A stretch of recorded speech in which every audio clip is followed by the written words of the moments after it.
Sedikit cerita nih guys, pengalaman saya ya.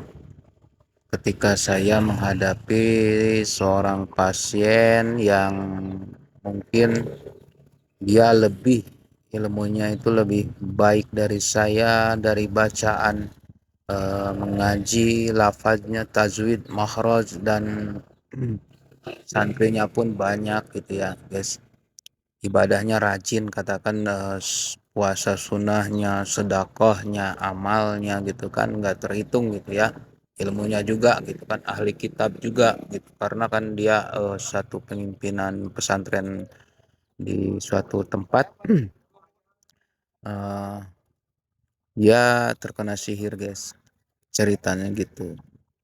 Ada teman saya, eh, bekas alumni pesantren itu, dia bilang udah banyak orang yang ngobatin Pak Kiai itu ya, dia nggak sembuh-sembuh dan penyakitnya itu udah nyampe, katakanlah parah gitu ya, udah lupa anak istri, santrinya juga udah lupa gitu kan. Tapi dengan izin Allah gitu ya, dia dipertemukan dengan saya. Bukan saya ini sombong gitu ya guys ya, kita juga sama-sama belajar. Saya ini izin berbagi pengalaman dan ilmu yang saya pelajari, bukan dari apa namanya, bukan dari eh, fiksi atau cerita bohong gitu ya guys ya.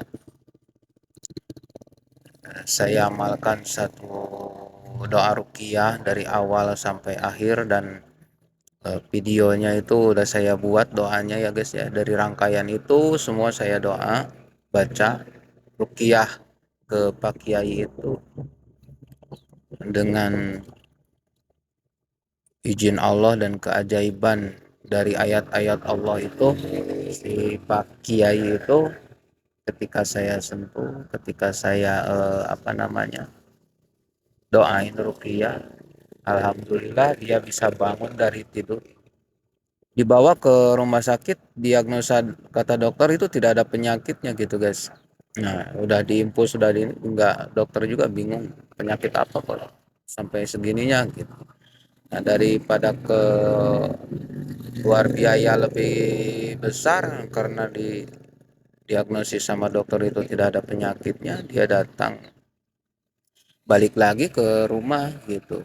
Dicarilah orang-orang pintar daerah situ, kenalan-kenalan orang situ, dan hasilnya nihil tetap saja gitu ya. Nah, teman saya itu udah, karena gurunya apa, sangat berjasa untuk dia, dia ngontek saya, jemput saya jauh-jauh gitu ya. Alhamdulillah dengan izin Allah, ketika saya dipertemukan dengan beliau, saya obatin dengan yang cara saya sendiri, kemampuan saya sendiri gitu ya.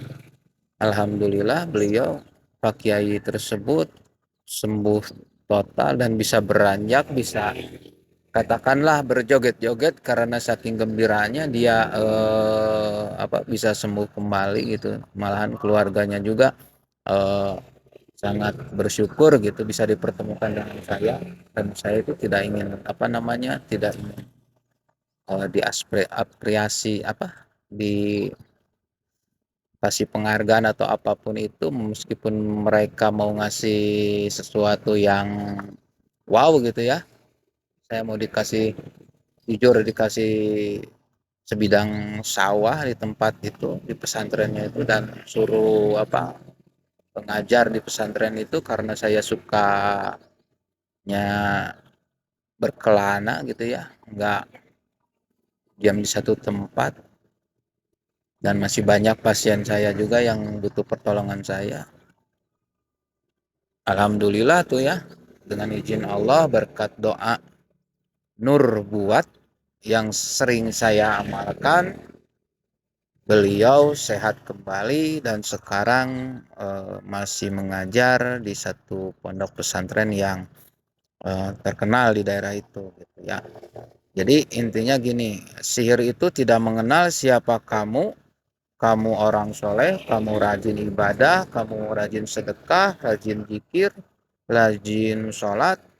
Kalau sudah waktunya kamu kena musibah, ujian dari Allah, kamu harus terima dan kamu harus introspeksi diri dari kesalahan, dari perilakumu, dari ucapanmu, dari hatimu sendiri, karena itu bisa memancing sihir atau jin yang datang untuk mengganggu hidupmu.